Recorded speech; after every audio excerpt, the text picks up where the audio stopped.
भगवान राम केवट को आदेश नहीं देते कि नाव लाओ, केवट से नाव मांगते हैं। मानो श्रमिक के श्रम का सही मूल्यांकन भगवान ने किया कि नाव पर तो तुम्हारा अधिकार है, तुम अगर चाहो तो हमें पार उतार सकते हो, हम नाव मांग रहे हैं। केवट ने सुना तो आंखों में आंसू आ गए, हृदय भाव से भर गया, क्योंकि उस बेचारे ने तो जिंदगी भर आदेश का स्वर सुना था, पर कोई नाव पहली बार मांग रहा था और नाव मांगते देखकर उसके मन में निश्चय हो गया कि ये नर रूप में नारायण है। जो श्रमिक के श्रम का इतना सही मूल्यांकन कर सके वे तो भगवान ही हो सकते हैं। कहा ही तुम्हारा मरम मैं जान गया। भगवान कहते नाव इधर लाओ, केवट उधर ले गया। भगवान ने कहा इधर ले आओ, नहीं लाऊंगा, मैं जानता हूं आपके बारे में अच्छी तरह। अब भगवान को तो हंसी लगी, लक्ष्मण जी को बड़ा बुरा लगा। श्री जानकी जी भी चुप। अच्छा बोलो, राम जी की जगह दूसरा कोई होता तो बड़ा दुखी होता कि आज ऐसे दिन भी आ गए, केवट नाव नहीं ला रहा है। दूसरा कोई होता तो ये सोचता कोई बात नहीं, दिन खराब है, समय की बात है, अच्छे दिन आने दो, सबसे पहले तुम्ही को देखेंगे। पर भगवान हंस रहे, बेहसे करुणायन। गम को सहने में भी कुदरत ने मजा रखा है। एक कवि ने कहा कि दिल दे तो इस मिजाज का परवरदिगार दे, जो रंज की भी घड़ियां खुशी से गुजार दे। भगवान मुस्कुरा रहे हैं, केवट नाव के लिए मना कर रहा। एक महात्मा से किसी ने कहा कि हम बहुत परेशान रहते हैं और परेशानी से मुक्त होने का उपाय बताओ। महात्मा बोले शान से परे हो जाओ, परेशान रहोगे ही नहीं। ये परेशान तो शान ही किए है, हमें मना कर दिया, हमको हमको हमको, और हमारे लिए हम ही परेशान किए हैं। भगवान मुस्कुरा रहे हैं। और केवट क्या कर, हम आपके बारे में अच्छी तरह जानते हैं। ये जानना तो वैसे हुआ, एक अध्यापक ने अपने विद्यार्थी से कहा कि तुम्हारे पिताजी 5,000 रुपए हमसे उधार लें 3 रुपए प्रति सैकड़ा ब्याज की दर से, तो 6 महीने बाद कितना लौटाएंगे, हिसाब लगाकर बताओ। सो विद्यार्थी बोला सर 1 नया पैसा नहीं। तो अध्यापक ने कान पकड़ के तमाचा लगाया, बोले क्यों रे, तू हिसाब नहीं जानता, गणित नहीं जानता? विद्यार्थी बोला सर मैं तो हिसाब गणित जानता हूं, पर आप मेरे बाप को नहीं जानते, उसने जिसका लिया है दिया है आज तक, जो आपका ही देगा। अब कोई ऐसे कहे कि हम आपके बारे में अच्छी तरह जानते हैं, तो यही लगे कि ऐसा क्या हुआ जो ये जानता है। पर राम जी मुस्कुरा रहे हैं बेहसे, और श्री लक्ष्मण जी जानकी जी की ओर देखकर मुस्कुराते कि तुम भी मुस्कुराओ, काहे को ऐसे उदास क्यों हो। भगवान ने लक्ष्मण जी से कहा कि लक्ष्मण, ऐसा विचित्र भक्त देखा जिसे मैं बुलाऊं और ना आवे। लक्ष्मण जी तो मौके की तलाश में थे, खींच रहे थे। लक्ष्मण जी ने कहा कि प्रभु आपके जितने भक्त होते सब ऐसे ही होते, जो आपका कहना न माने वही आपके भक्त। भगवान ने कहा यही विचित्र भक्त है, दूसरा कौन? का दूसरे सुमंत जी। सुमंत जी रथ में बैठे, ये नाव में बैठा है। सुमंत जी को भेजते हो कि अयोध्या जाओ, और केवट को बुलाते हो कि नाव लेकर आओ। तो जिसे भेजते हो वो जाता नहीं, और जिसे बुलाते हो वो आता नहीं है। न ये कहना माने न वो कहना माने। और लक्ष्मण जी के इस व्यंग पर जानकी माता भी मुस्कुराई, राम जी को भी हंसी आई। पर राम जी ने कहा लक्ष्मण, किसी दुकानदार का सगुन सवेरे सवेरे बिगड़ जाए, उधार मांगने वाला आ जाए, तो बेचारा क्या सोचता है कि कहां से कहां तुम सवेरे सवेरे आ गए, अब दिन भर उधारी का ही सामना करना पड़ेगा, सगुन बिगड़ गया। तो भगवान श्री राम जी ने कहा कि लक्ष्मण, इसी तरह मेरी यात्रा का सगुन बिगड़ गया। जब मैं चला तो वनवास केवल मेरे लिए हुआ था। 14 वर्ष राम वनवासी। लक्ष्मण तुम्हारा भी वनवास नहीं था, श्री सीता जी का भी वनवास नहीं था, तो मैंने तुम दोनों को मना किया कि नहीं कि हमारे साथ वन मत चलो? दोनों बोले हाँ किया तो था। राम जी बोले तो फिर आप दोनों ने हमारा कहना माना? दोनों बोले नहीं माना। राम जी बोले हम तभी समझ गए थे कि जब यात्रा के शुरू में ही हाल है, जब अपने घर के ही लोग कहना नहीं मान रहे तो आगे जितने मिलेंगे सब ऐसे ही मिलेंगे।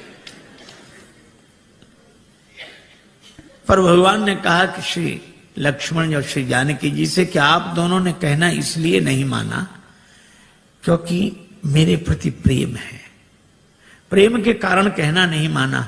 तो मुझे लगता है कि केवट भी प्रेमी ही होगा, वो भी कहना नहीं मान रहा है। लक्ष्मण जी ने कहा इसमें प्रेम तो दिख नहीं रहा है। भगवान ने कहा केवट के जीवन में प्रेम का दर्शन है, प्रेम का प्रदर्शन नहीं है। जैसे हम लोगों का होता है, जो मिले उसी से, अरे आप तो हमें प्राणों से अधिक प्रिय हो। सच कह रहे हैं, प्राणों से अधिक प्रिय। और एक से ही नहीं कहेंगे, दूसरे से कहेंगे थोड़ी देर बाद फिर, अरे भैया प्राणों से ज्यादा प्रिय हो। दिन में 10-20 से कह देते प्राणों से अधिक प्रिय हो। ये तो भगवान की बड़ी कृपा है कि प्राण ये सुनकर नाराज नहीं होते। नहीं कहीं प्राण नाराज हो जाए कि हमसे ज्यादा प्रिय है तो इन्हीं को रखो, अब हम जा रहे हैं। कोई नहीं कहेगा। केवट के जीवन में प्रेम का दर्शन है। लक्ष्मण जी ने कहा कि महाराज इसका प्रेम तो आप ही समझो। अच्छा केवट क्या सोच रहा है? केवट जान गया है कि आप भगवान हैं, पर केवट कहता है कि आपको कोई रोक नहीं सका। जनकपुर वाले जनकपुर में नहीं रोक सके, आप अयोध्या आ गए। अयोध्या वाले अयोध्या में नहीं रोक सके, आप श्रृंगवेरपुर आ गए। और श्रृंगवेरपुर के राजा श्रृंगवेरपुर में नहीं रोक सके, आप गंगा जी किनारे आ गए।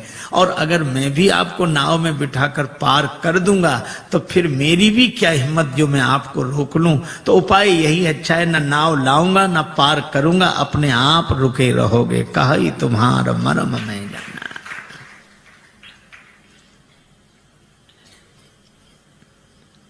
भगवान से कहता है कि प्रभु महाराज आपके चरण कमलों की रज में ऐसा जादू है, मनुष्य बना देने की शक्ति है। शिला को चरण छुला दिया, नारी बन गई।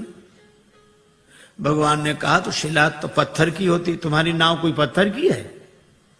केवट बोला वाह महाराज, शिला तो देर में बनी होगी, ये तो लकड़ी तो पत्थर से कोमल होती है। पाहन ते बन बाहन काठ को कोमल है, जल खाई रहा है। ये तो और जल्दी बनेगी। पानी में पड़ी हुई लकड़ी और कोमल होगी। भगवान ने कहा क्या उपाय क्या है, क्या चाहते हो?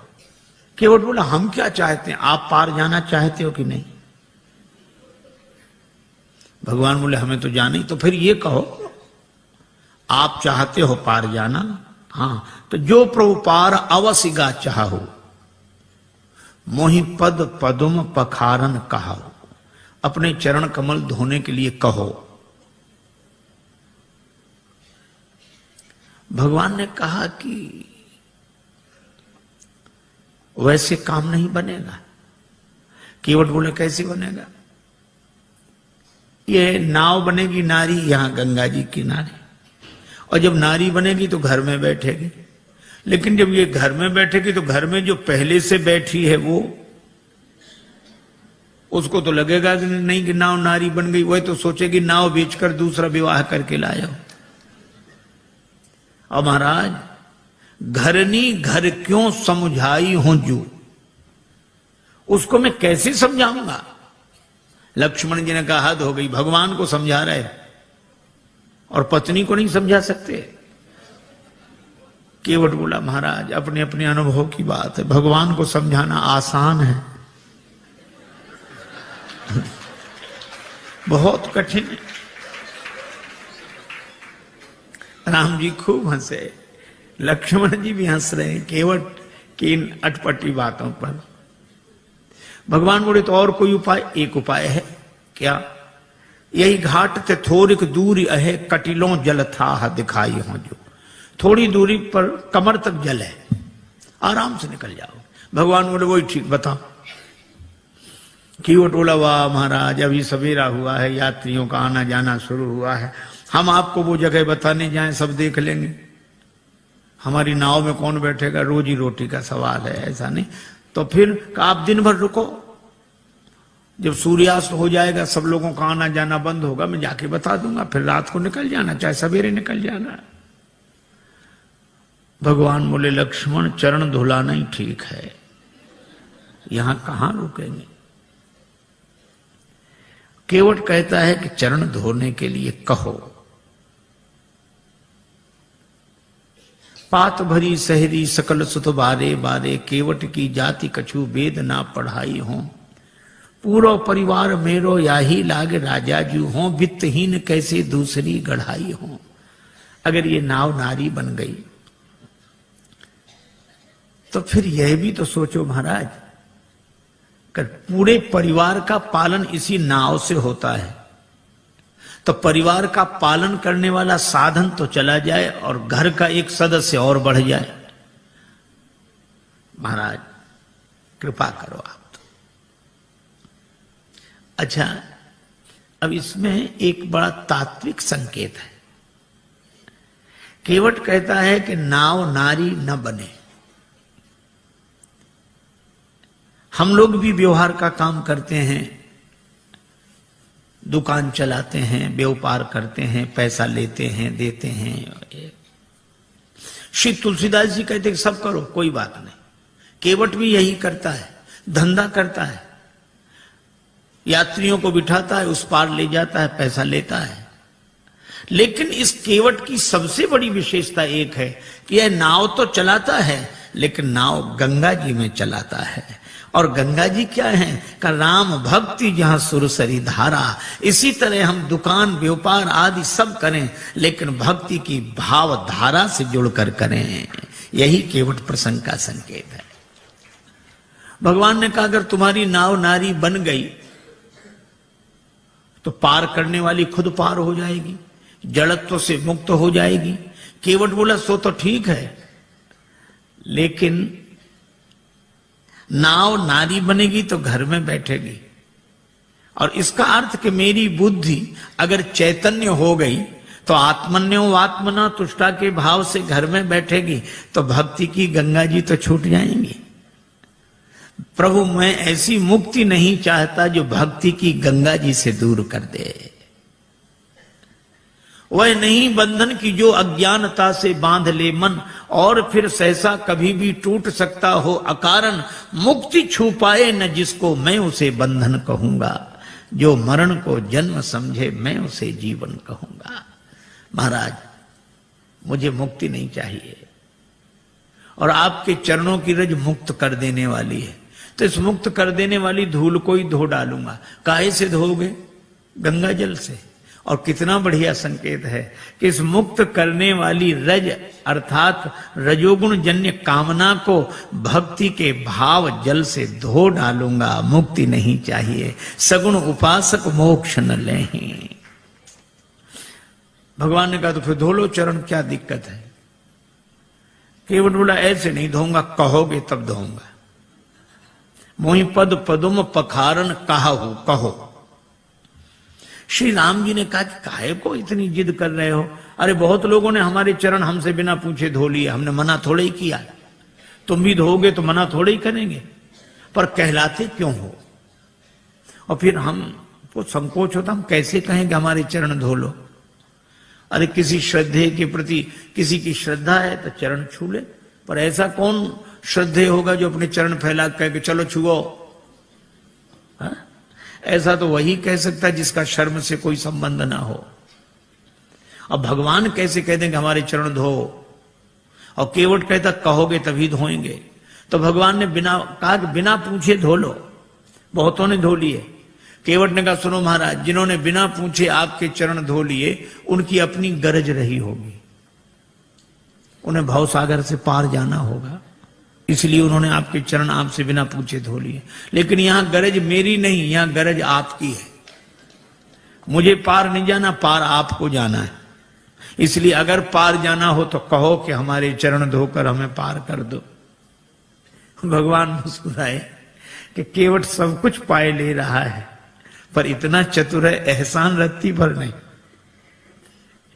आपकी गरज है, कहना हो कहो। लक्ष्मण जी बोले अगर चरण धुला लें तो? लक्ष्मण जी बोले सुन, पहली बात सुन, भगवान से भी बहस कर रहा है, कहीं भगवान नाराज हो गए तो वापिस चले जाएंगे। केवट बोला नहीं जाएंगे। कहा ही तुम्हारा मरम में जाना। श्री जानकी जी भी साथ आई हैं, और मरम शब्द का एक ही अर्थ है, रकार रामचंद्र हैं, मकार मातु जानकी। तो ये रकार रूपी राम जी मकार से घिरे हुए हैं, अर्थात श्री जानकी जी की कृपा के कारण आए हैं, और जानकी जी उपस्थित हैं तो श्री राम लौट नहीं सकते, वो तो कल्याण करके ही जाएंगे। अच्छा सो तो ठीक है। भगवान बोले अगर चरण धुला लें तो? केवट बोला चरण धुला लो तो कोई हम पर एहसान करोगे? औरों से उतराई लेता हूं, आपसे नहीं लूंगा। नहीं लोगे ना? पद कमल धोय चढ़ाई नाव, ननाथ उतराई चहो।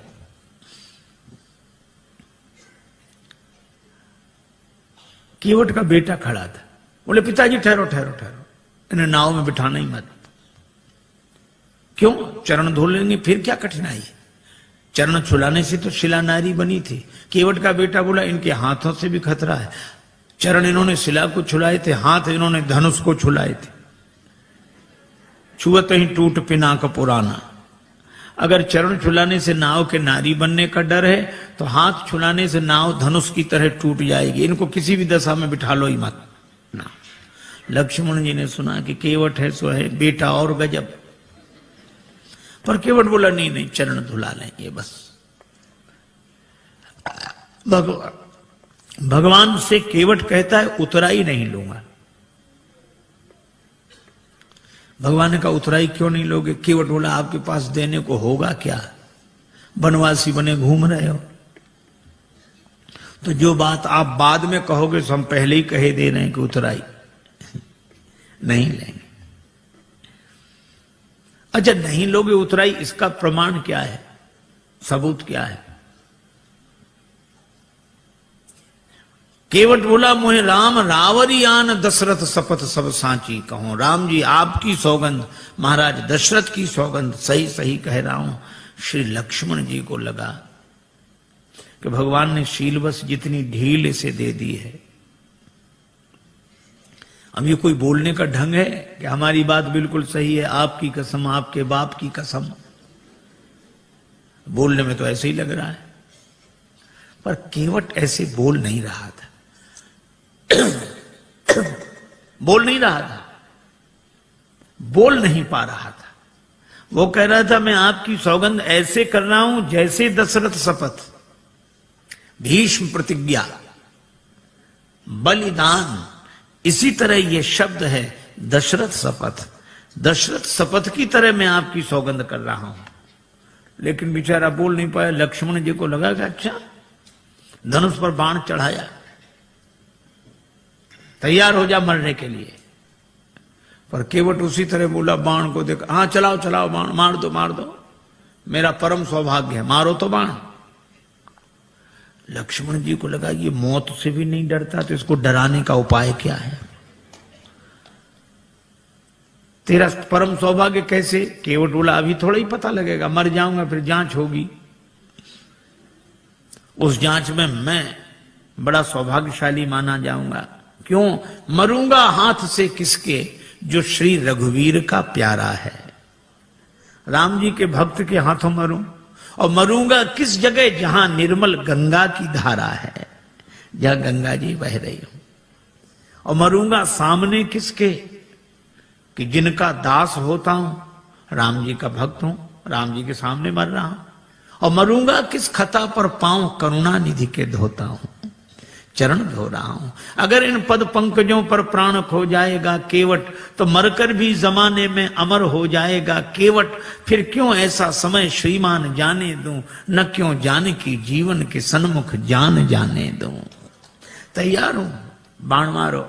सरकार को प्राण न ते प्रिय बंधु, वही मोहे बाण ते मारत है। मरता हूं कहां सुच गंग के तीर, शरीर सो प्राण सिधारत है। समूहे के सु विनीत सुनो, रघुनाथ सो नाथ निहारत है। अपराध यही इस दास का है, प्रभु के पद पद्म पखारत है। लोग यही कहेंगे कि राम जी ने लक्ष्मण जी से कह के उसको मरवा दिया, छोटे भाई से कह के मरवा दिया। राम जी की बदनामी होगी, और राम जी की बदनामी करानी हो तो चलाओ बाण, हमारा तो कुछ नहीं बिगड़ेगा। प्राण तो किसी न किसी दिन जाएंगे, पर ऐसा मौका मिलेगा नहीं। लक्ष्मण जी को लगा कि राम जी की बदनामी कराने थोड़े ही आए हैं, अब क्या करें। तो बाण फिर तूणी में रख लिया। कहने लगे प्रभु इससे तो आप ही बात करो। पर केवट कह क्या रहा है, जब लगी न पाए पखारी हूं। इतनी देर से केवट क्या कह रहा था, चरण कमल रज कहां सब कहां, चरण कमल मोहि पद पदुम पखारन कहाऊ।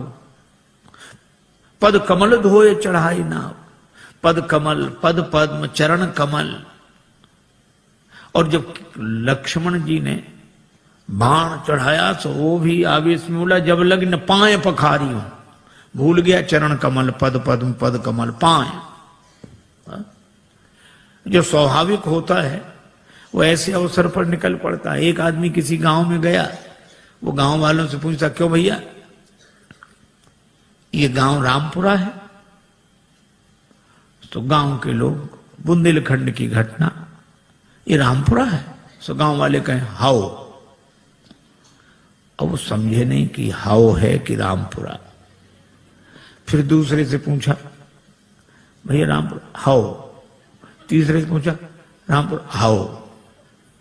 अब सब कहें हाओ। एक आदमी पढ़ा लिखा दिखा, उसने कहा कि भाई साहब ये गांव रामपुरा है? उसने कहा जी हां। हाँ, अब समझ में आया, यहां सब लोग हाओ हाओ करते थे, आपने जी हां कहा।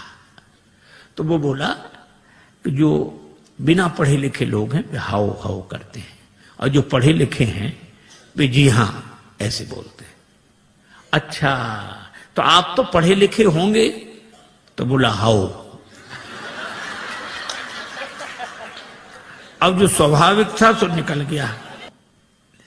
अब लक्ष्मण जी को भी बड़ा अटपटा लगे, श्री सीता जी को भी, पर राम जी मुस्कुरा रहे। सुन केवट के बैन, प्रेम लपेटे अटपटे, बिहसे करुणा है।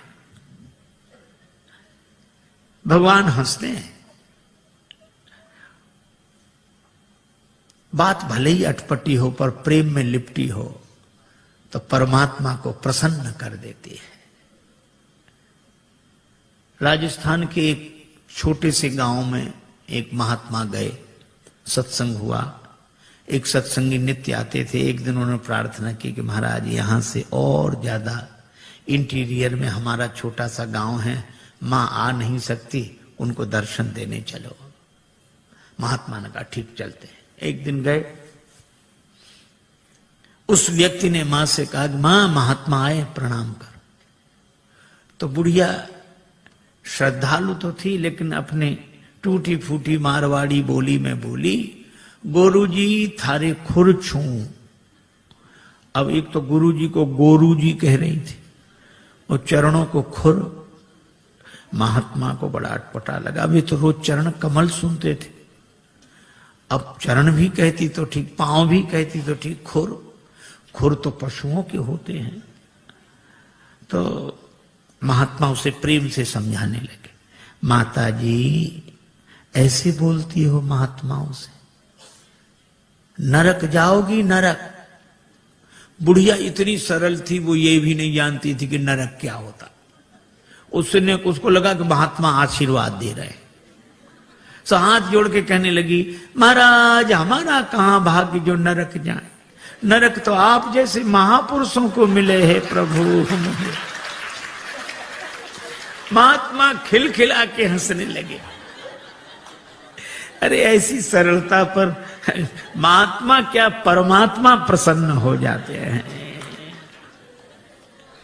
और भगवान दोनों की ओर देखकर मुस्कुरा रहे हैं। श्री राम जी का विवाह नहीं हुआ था, श्री लक्ष्मण जी युगल चरण धोकर चरणामृत लेते, विवाह हुआ तो बायां चरण श्री किशोरी जी, दायां चरण लक्ष्मण जी धोकर चरणामृत लेते थे।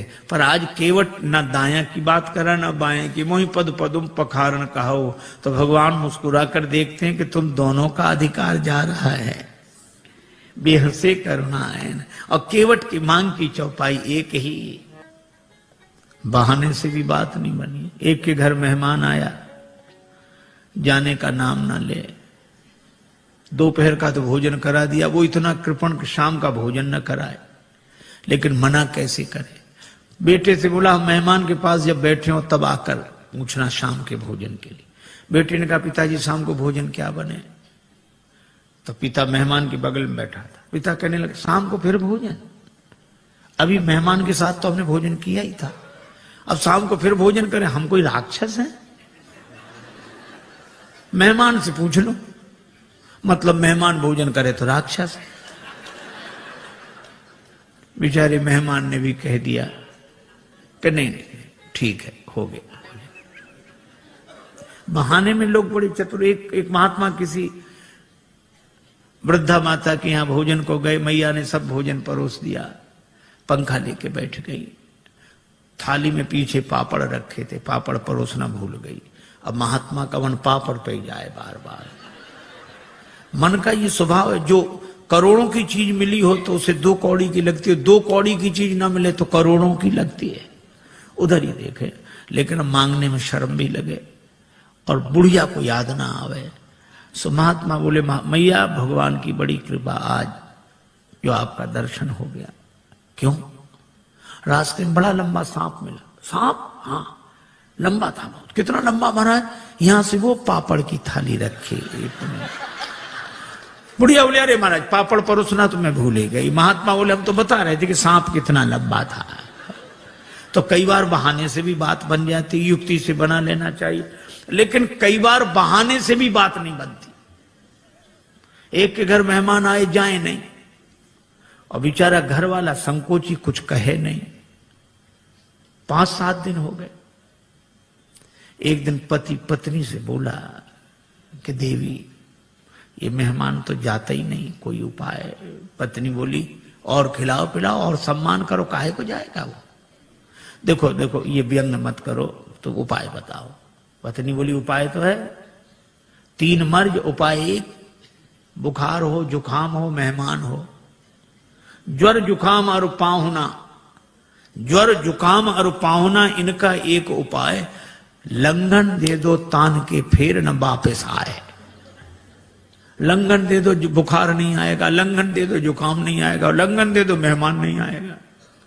हाँ ये बात तो ठीक है, लेकिन अब हम लोग भोजन बनाएं उसे ना दें तो एक दिन ना बनाओ। तो नहीं बनाने का तो कोई कारण होगा। झगड़ा, हम लोगों में झगड़ा होते नहीं, झूठा ही झगड़ा कर लो। अब बाहर वाले कमरे में मेहमान बैठा, अब भीतर जोर जोर से इन्होंने झगड़ा करना शुरू किया। पति ने डांटना शुरू किया, और पत्नी ने जब देखो तो मुझे डांटते रहते, और आज और ये आज भोजन ही नहीं बनाऊंगी मैं। पति बोला बनाना ही मत,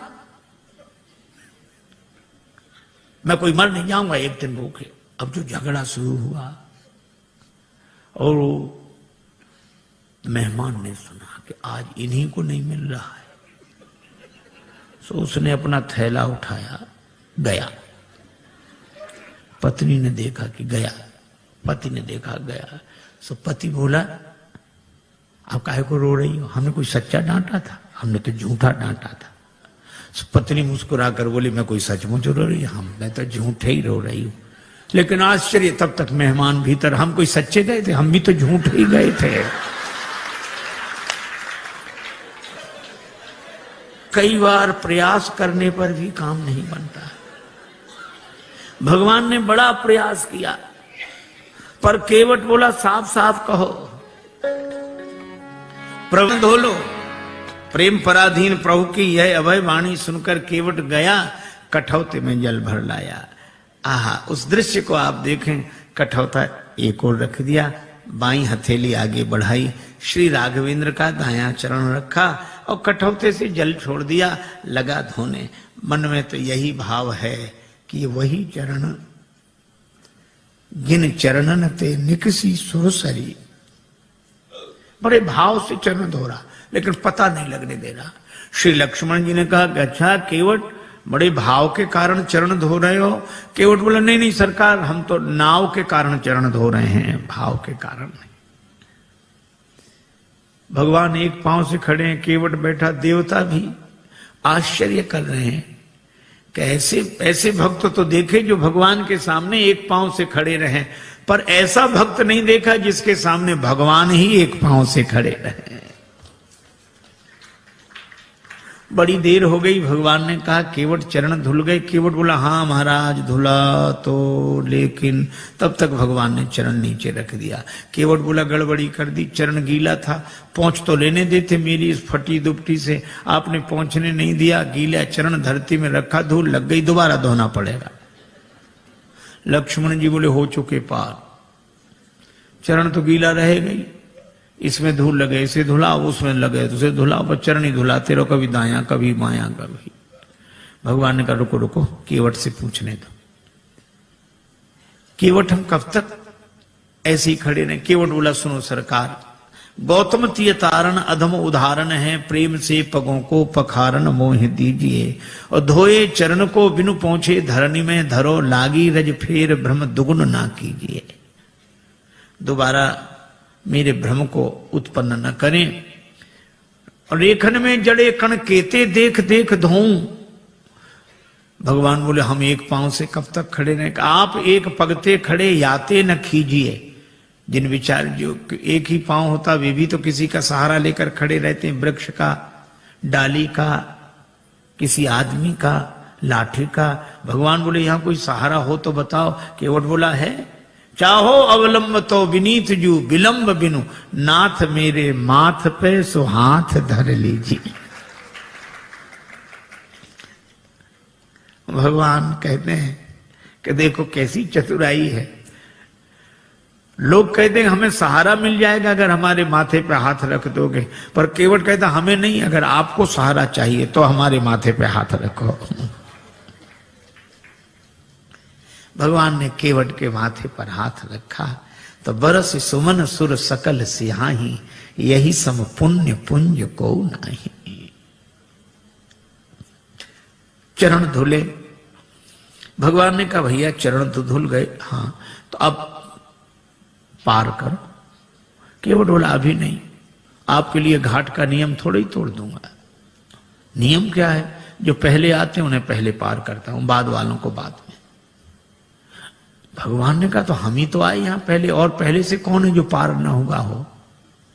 हमें तो नहीं दिखाई दे रहा। केवट बोला अगर आपको दिखाई पड़ ही गए होते तो पार ही ना हो गए होते। कौन है? हमारे पूर्वज। तो तुम्हारे पूर्वजों का उद्धार कैसे होगा? केवट हाथ जोड़कर बोला जैसे महाराज भागीरथ के पूर्वजों का उद्धार हुआ। महाराज भागीरथ के पूर्वजों के उद्धार के लिए गंगा जी का जन्म ब्रह्मा जी के कमंडल में हुआ, और आज मेरे पूर्वजों के उद्धार के लिए गंगा जी का जन्म मेरे कठौते में हुआ है। पद पखारी जलपान करी, आप सहित परिवार, पितर पार करी, प्रभु पुण्य मुदित गए उलई पार। पितरों को पहले पार किया। ये देखो प्रसंग कितना सुंदर संकेत करता है। श्रद्धा से एक शब्द बना है श्राद्ध। हम लोग उनका भी श्राद्ध करते हैं जो हमारे पूर्वज अब शरीर में नहीं है। पर एक व्यक्ति मरा, उसके 2 बेटे, मां बहुत कहेगा कुछ करो, बेटे कहते हम इस सब में विश्वास नहीं रखते, क्या फायदा, इससे क्या फायदा। मां ने एक दिन कहा कि पिता की अस्थियां गंगा जी में ही छोड़ आओ, 16 किलोमीटर दूर है, इससे क्या फायदा। मां बोली कि तुम विश्वास नहीं करते, पर जिनकी अस्थियां हैं वे विश्वास करते थे। छोटा बेटा बोला ठीक है हम चले जाएंगे। साइकिल से गया, थैले में पिता की अस्थियां लेकर 12 किलोमीटर दूर गया। एक नाला बह रहा था, कहां जा रहा, 4 किलोमीटर बाद गंगा जी मिल जाता है। बेटे ने सोचा नाला जा ही रहा, हमारे जाने की क्या जरूरत, वहीं छोड़ दी पिता की अस्थियां। लौट आया, मां ने कहा क्यों, पहुंच गई होंगी। रात्रि को उस व्यक्ति ने स्वप्न दिया कि ऐसे मूर्ख बेटे को भेजा, हमारी अस्थियां नाले में डालकर आ गया।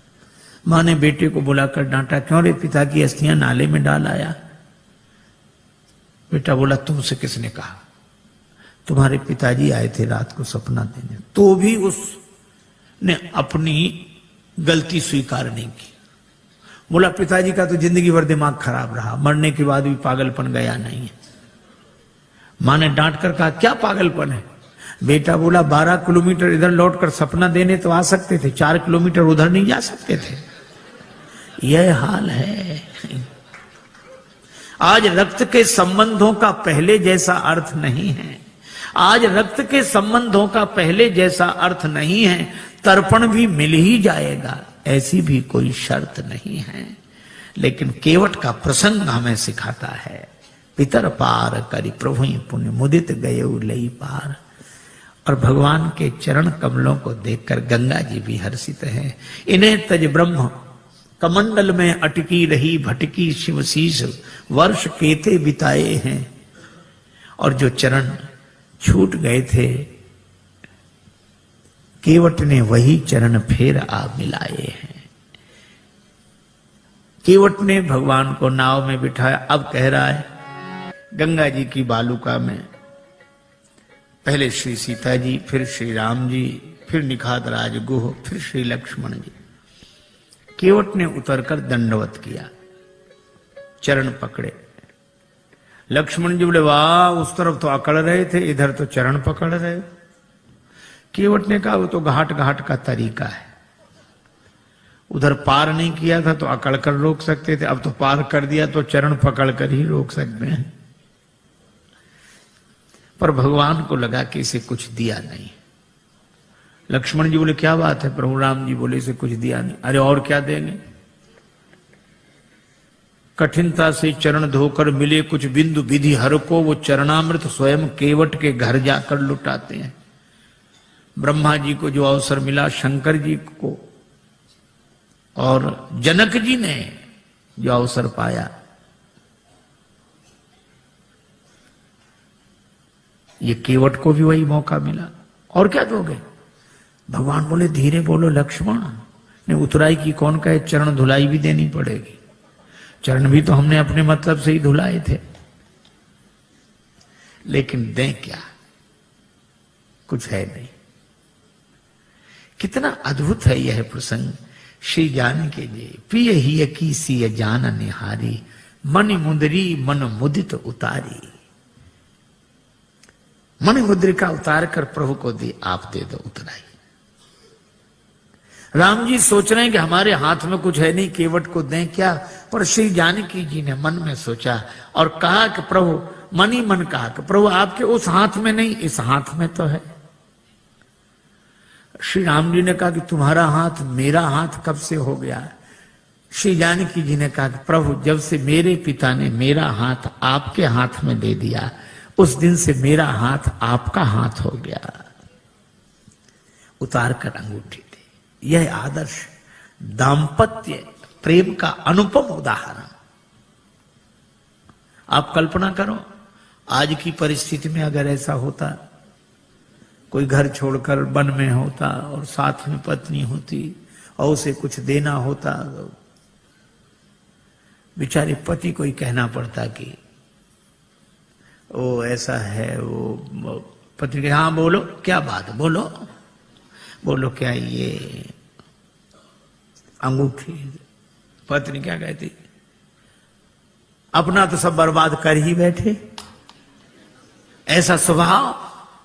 अब यही और बच्चे तो ले आग लगा दो, चाहे जो कुछ करो, ले यही होता। पर श्री जानकी जी कहती हैं नहीं, या कोई दूसरी भावना वाली देवी होती तो वो कहती अरे ये क्या देंगे, लो हम देंगे केवट ले। पर श्री जानकी जी यह नहीं करती, राम जी को देती, प्रभु आप देता। भगवान ने कहा केवट उतराई ले लो, कहे कृपालु ले हो उतराई, केवट चरण गहे अकुलाई। महाराज नहीं चाहिए। भगवान ने कहा क्यों नहीं चाहिए? क्या तुम्हारे मन में इच्छा नहीं थी? इच्छा थी तब मिल नहीं रहा था, और अब मिल रहा है तो इच्छा नहीं। भागती फिरती थी दुनिया जब तलब करते थे हम, और छोड़ दी हमने तलब तो अब बेकरार आने को है। अच्छा तो तुम्हारे मन में इच्छा क्यों नहीं रही? केवट बोला मैं आपसे मांगने के लिए तैयार खड़ा था कि कहां तक औरों के सामने हाथ फैलाता रहूंगा। राम जी से मांगूंगा तो फिर और किसी से मांगना नहीं पड़ेगा। मैं आपसे मांगने के लिए तैयार खड़ा था। भगवान ने कहा फिर हम बिना मांगे अंगूठी दे रहे हैं, क्यों नहीं दे रहे हो? केवट बोला मेरा विचार बदल गया। कहा क्यों? आपने आते ही नाव मांगी नाव। केवट बोला ये सुनते ही मेरा विचार बदल गया कि जो मुझसे ही मांग रहा हो अब मैं उससे क्या मांगू। वह तो बहुत बड़ा है जिससे आप कुछ मांगते हो, लेकिन दीन बंधु वह कितना बड़ा है? वह तो बहुत बड़ा है जिसे आप कुछ देते हो, पर वो कितना बड़ा जिससे आप भी कुछ मांगते हो। मांग कर बड़ा बना दिया है, दे दोगे तो छोटा बन जाऊंगा, बड़ा ही रहने दो। नहीं, भगवान ने कहा ये देने लेने की बात क्या, मजदूरी दे रहे हैं हम तो।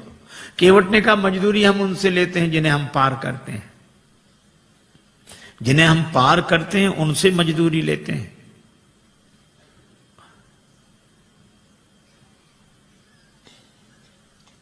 हमने आपको पार नहीं किया। श्री राम जी बोले पार नहीं किया तो हम पार आए कैसे? केवट बोला यही तो हम पूछ रहे हैं, कैसे आए? भगवान बोले नाव से आए। केवट बोला नैया से आए। हाँ, ये नैया किसकी थी? केवट तुम्हारी। केवट बोला यही तो हम कह रहे हैं कि नैया तो हमारी ही पार लगी है। आप पार होने के लिए नहीं आए थे, हमारी नैया पार लगाने के लिए आए थे। आपने चरण रख दिया तो हमारी नैया पार लग गई। उतराई तो हमें देनी चाहिए, दे नहीं सकते तो ले कैसे लें? इसलिए प्रभु नहीं चाहिए। भगवान ने कहा कर ले लो। केवट बोला कि प्रभु वैसे भी नहीं ले सकते, हमारी आपकी बिरादरी एक है, हम लोग सगे भाई हैं। भगवान ने लक्ष्मण जी की तरफ देखा कि सुन रहे। लक्ष्मण जी बोले अभी क्या और मोह लगाओ भाई, पता नहीं क्या क्या बनेगा वो अभी। भगवान ने कहा लक्ष्मण अभी पूछते हैं। केवट से कहा कैसे भाई? केवट ने कहा कि मैं गंगा तट का माझी हूं, तुम भव सागर के केवट हो। मैं इस भव सरिता के तीर में हूं, मैं इस सुरसरी के तीर में हूं, तुम उस भव सरिता के तट हो। आपका भी काम पार करना, मेरा काम भी पार करना। तो मजदूर कहीं मजदूरों से मजदूरी लेते हैं भैया, मल्लाह कहीं मल्लाहों से मल्लाही लेते हैं भैया। भगवान बोले तो हम किसी का कर्ज नहीं रखते। केवट बोला हमारा रख लो। क्यों? चुकाने दोबारा तो आ जाओगे। भगवान बोले हम ना आए तो? केवट बोला हम वसूल करने आ जाएंगे। कहां वसूल करने आओगे? केवट ने कहा अपने को ऋणी समझते हो तो ऋण तुम वहीं चुका देना। मैंने तुमको है पार किया, तुम मुझको पार लगा देना। मैंने पार किया, उतराई नहीं ली। प्रभु आप भी पार कर देना। मेरे पास उतराई देने के लिए क्या होगा? भगवान ने कहा सो तो होगा ही, लेकिन ले लो। केवट बोला आज मुझे क्या नहीं मिल गया? नाथ आज मैं कहा न पावा, मिटे दोष दुख दारिद्र दावा। दोष मिट गया, मेरे पितरों का उद्धार हो गया तो पितृ दोष मिट गया। आप मेरी अटपटी बात सुनकर मुस्कुराने लगे तो मेरा दुख मिट गया, और आपने मुझसे नाव मांगी तो मेरी दरिद्रता मिट गई। सचमुच ये निराले भक्त होते हैं जो कुछ नहीं मानते। श्री बिंदु जी महाराज ने लिखा है, इश्क एक तरफा में यूं मशरूर हो जाऊंगा मैं, श्याम तुम होगे क्षमा काफूर हो जाऊंगा मैं। और मैं अगर मांगू जो तुमसे मुझको तुम देना न कुछ, वरना फिर प्रेमी नहीं मजदूर हो जाऊंगा मैं अगर देखूं तो देखूं, मैं अगर चाहूं तो चाहूं, तुम ना मुझको चाहना, तुमने अगर चाहा तो फिर मगरूर हो जाऊंगा मैं अगर देखूं तो देखूं, तुम ना मुझको देखना, तुमने अगर देखा तो फिर मशहूर हो जाऊंगा मैं। और मैं अगर तड़पूं तो दृग से बिंदु टपकाना ना तुम, वरना आंखों से तुम्हारे दूर हो जाऊंगा मैं। कुछ नहीं चाहिए, कुछ नहीं चाहिए। लक्ष्मण जी ने कहा कि मैं कहता हूं। लक्ष्मण जी बोले केवट ले ले ले ले, उतराई। केवट बोला सरकार में वचन दे चुका था, ना नाथ उतराई चहो। लक्ष्मण जी बोले भगवान को भी वचन का प्रवचन दिए जा रहा है, ले ले उतराई, ले ले ले ले। केवट ने हाथ जोड़कर कहा छोटे सरकार, हमारा वचन आपके बाण की तरह नहीं है जो धनुष पर चढ़ तो जाता है और फिर उतर जाता है। लक्ष्मण जी बोले ये वचन कौन सा बाण से कम है, प्रभु आप ही बात करो इससे।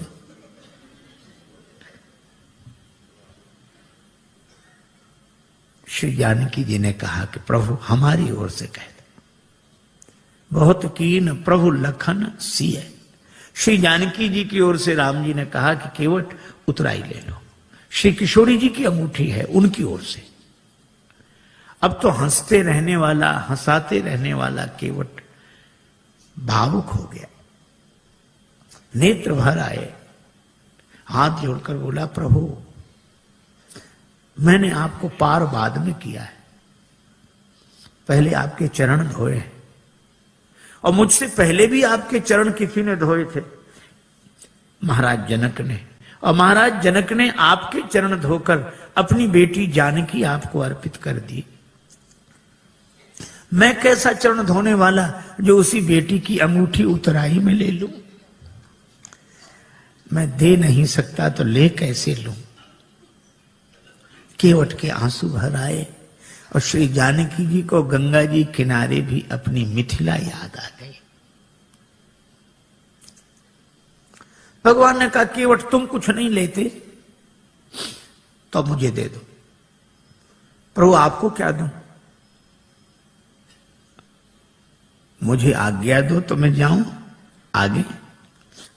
केवट ने कहा कि प्रभु इतने काम सब अटपटे उल्टे होते रहे, तो एक काम और, क्या आप ही मुझे भेज दो।